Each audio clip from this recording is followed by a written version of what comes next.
think of what the rest of the world was like at the time. Now we're used to a president serves 2 terms, and that's the way it is. So that's what we're used to. But the world at the time was a different place. I mean, the world at the time was generally, governments were run by monarchs or sultans or,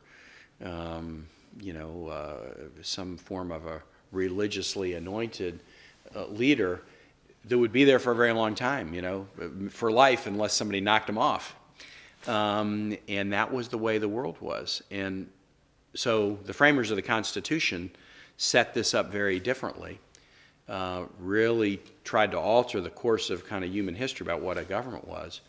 But they had to have a leader at the top who fully embraced it. And Washington was so popular that he could have been a king, he could have been a president for a long period of time. But he was able to look into the future enough to understand that the better thing for the country was to have a tradition of citizen servants who would serve for a period of time and then step back. And it wasn't all altruistic. He also had a deep love for his family in Mount Vernon and the quiet virtues of life, reading and other pursuits, farming and making whiskey. Thank goodness. That's one of the things I love about him. So he understood that the joys of private life were very, very significant. But his willingness at the start to establish the tradition that power is held and then power is relinquished, peaceful transfers of power, we're used to those now. That was not that common back then, peaceful transfers of power. So he got us off on a really good start. Still look around the world today. Peaceful transfers of power in big swaths of the world are still the exception, not the rule. But thank goodness for the democracies, whether it's our America, or whether it's European democracies or countries like India.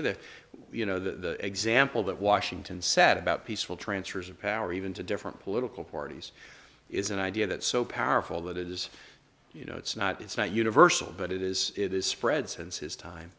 And that's an important thing to know too. If you're De Gaulle, I think it's De Gaulle who has the phrase, "The graveyards are filled with indispensable men." When you're in a position of power, you can think of yourself as indispensable. You can think, how can anything happen without me? You have to have a humility, which is ultimately a spiritual humility, to recognize that life's gone on before you, life's going to go on after you. The institution that you may be the head of, whether it's a university, a business, being a governor, being a senator, it's going to survive. And you ought to have the humility to recognize it. Washington teaches us that.